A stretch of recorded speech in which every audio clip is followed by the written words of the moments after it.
Many people think that reason and faith are opposed. God's existence cannot be proved by pure reason, they say, and so to believe in him is irrational. Not so. Take the universe. How did we come to believe in its existence? Was it that first we didn't know if it existed until someone proved its existence by pure reason? Of course not. All of us were immediately and directly aware of it. It was a given, and we discovered it by experience through our senses. Of course, we use reason and other faculties as well, intuition, our senses and memory, to understand the universe, but our reason did not create it. Indeed, philosophy teaches us that it is very difficult, if not impossible, to prove the existence of the universe by pure reason. Yet none of us thinks ourselves irrational for believing in its existence. Similarly with God, ladies and gentlemen, the evidence for God's existence does not start with pure reason operating in a vacuum. It starts with God's self-revelation, to which human reason can respond to see if it makes sense and if it corresponds with reality. That self-revelation starts with the physical universe. The Christian apostle Paul wrote, "For since the creation of the world, God's invisible qualities, his eternal power and divine nature, have been clearly seen, being understood from what has been made." That is, God has taken the initiative in designing this universe to express not merely his existence, but something of what he is like. The visible creation, of course, doesn't tell us everything about God. It shows his eternal power and divinity, so that we can perceive directly, intuitionally, and not initially by a long process of logical reasoning, though such reasoning processes will be vital in our subsequent understanding. And it is surely a self-evident fact that the universe exhibits unimaginably vast power, acknowledged by everyone without exception. And throughout history, mankind has also felt and expressed the stark contrast between the brief span of human life and the everlastingness, possibly, of the universe. Or at a sunrise over the ocean, when you are riding the back of a wave at Copacabana, or oh, at the Southern Cross as it hangs like a jewel in the midst of the multi-billion stars of our galaxy.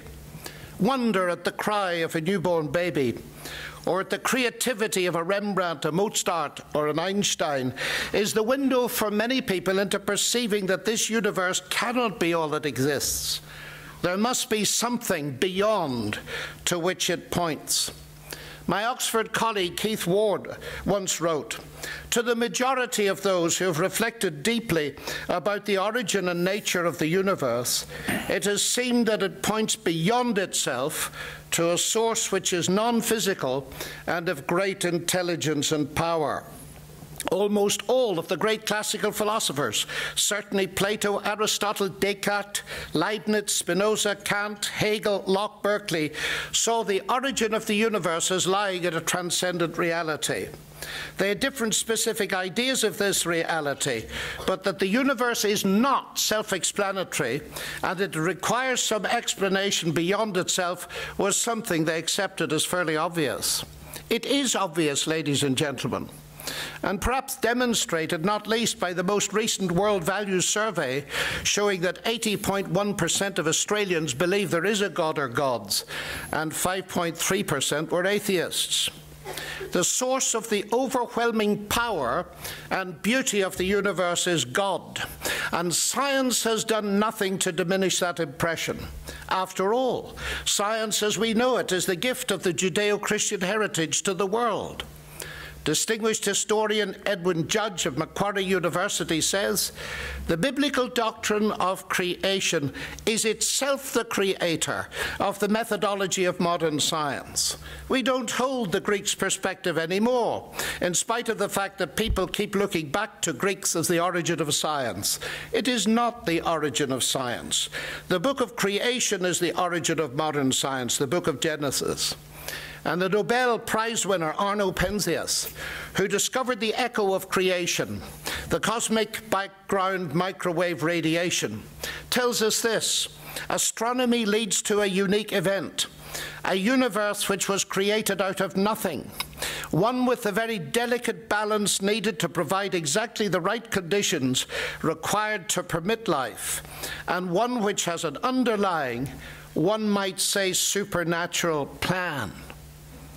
He subsequently added, very interestingly, the best data we have concerning the Big Bang are exactly what I would have predicted had I nothing to go on but the 5 books of Moses, the Psalms, and the Bible as a whole. Ladies and gentlemen, this is a Nobel Prize winner. We are not talking about people at the lower end of scientific endeavor. And therefore, it is important to take seriously what they say. I've quoted a historian, a Nobel Prize winner. Now let's come to the world-famous philosopher Antony Flew, who was arguably Richard Dawkins' predecessor as the world's most famous atheist. He told me recently why he had abandoned his lifelong atheism, pointing out that the study of DNA had shown the almost unbelievable complexity of the arrangements that are needed to produce life, and he concluded that intelligence must have been involved. Physicist Paul Davies finds the impression of design in the laws and fine-tuning of the universe is overwhelming. These are not people who are thinking God is some placeholder. These are people who are advancing science and concluding from its advances that it's pointing towards the existence of God. We've heard Immanuel Kant quoted. For him, the reality of God was evidenced by the starry heavens above and the moral law within.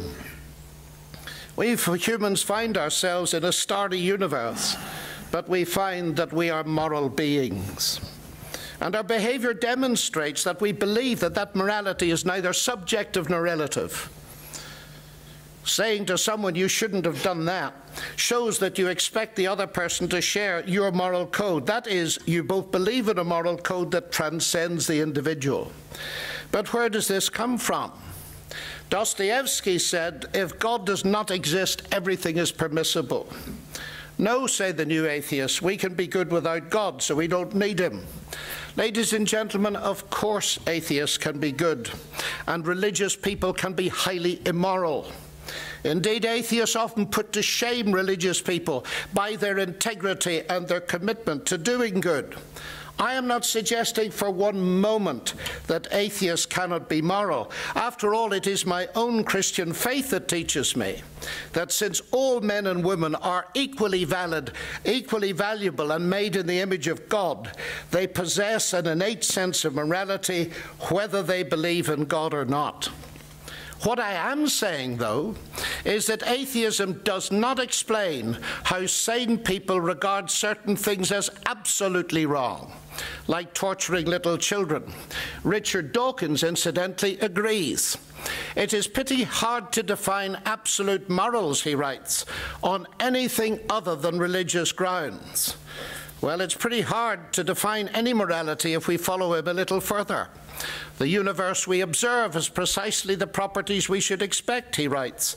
If there is at the bottom no design, no purpose, no evil, and no good, nothing but blind, pitiless indifference. DNA neither knows nor cares. DNA just is, and we dance to its music.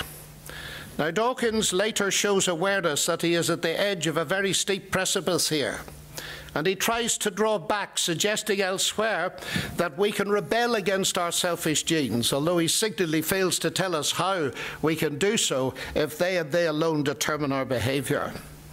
If an avalanche kills a skier, it makes no sense to call the avalanche evil. It just exists. If religious fanatics go to war, or if someone murders your child, how could you call them evil if they were simply dancing to their DNA? And what about justice? The new atheists react vehemently against the idea that God pursues justice after death. They stress the importance of seeking justice in this life. There are two things to be said about this.